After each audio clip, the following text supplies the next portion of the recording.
Welcome back guys to the channel. Today we're gonna fix a common issue, which is not receiving verification code text on your phone. The first fix is to restart your device. A simple reboot can resolve minor glitches. Just power off your phone and turn it back on. 2. Toggle airplane mode. This resets your network connection.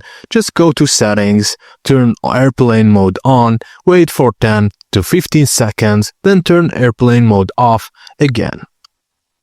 And finally, just check blocking settings. You might be unknowingly blocking messages. For Android, open the Messages app and tap the three dots, then go to Settings. Go to blocked numbers or spam and blocked, and unblock numbers or disable blocking from unknown senders. For iOS, go to Settings, Messages, then blocked contacts. Check for and remove any blocked numbers. And that's it guys, as simple as that. Thank you for watching, and please don't forget to like and subscribe for more.